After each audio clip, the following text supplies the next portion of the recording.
తాజా అంశాన్ని చూస్తున్నాం. హైదరాబాద్లో చెరువుల పరిరక్షణ, పునరుద్దరణ సహా ప్రభుత్వ స్థలాలను కాపాడేందుకు రాష్ట్ర ప్రభుత్వం ఏర్పాటు చేసిన హైడ్రా ప్రతి సోమవారం ప్రజల నుంచి నేరుగా ఫిర్యాదులు స్వీకరించబోతుంది. ఇక మరిన్ని వివరాలు మా ప్రతినిధి సతీష్ అడిగి తెలుసుకుందాం. సతీష్, చెప్పండి, ప్రజల నుంచి నేరుగా హైడ్రా ఎప్పుడు ఫిర్యాదులు స్వీకరించనుంది? హైదరాబాద్ మహానగరంలో చెరువుల పరిరక్షణతో పాటు ప్రభుత్వ స్థలాలను కాపాడేందుకు ఏర్పాటు చేసినటువంటి హైడ్రా ఇక నుంచి ప్రతి సోమవారం నేరుగా ప్రజల నుంచి ఫిర్యాదులు స్వీకరించబోతుంది.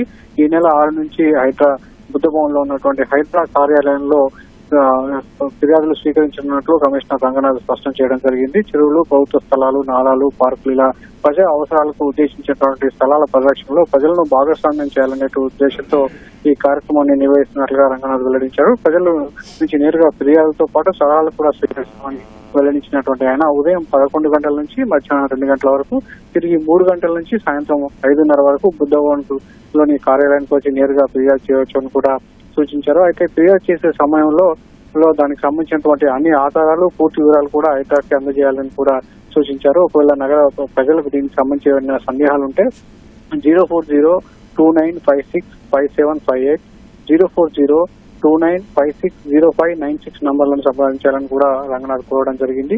ఇప్పటికే హైడ్రాకు దీనికి సంబంధించి దాదాపు 5,000 పైగా ఫిర్యాదులు అందాయి. ఈ క్రమంలోనే ప్రతి సోమవారం నుంచి కూడా జరిగేటువంటి ఈ ప్రజావాణికి సంబంధించి ఫిర్యాదులలో ఎన్ని వస్తే అన్నిటికీ ప్రాధాన్యత ఇస్తూ వచ్చినటువంటి ఫిర్యాదులనే ప్రాధాన్యత క్రమంలో వాటిని పరిష్కరించేందుకు కృషి చేస్తామని కూడా రంగనాథ్ వెల్లడించారు. ధన్యవాదాలు సతీష్.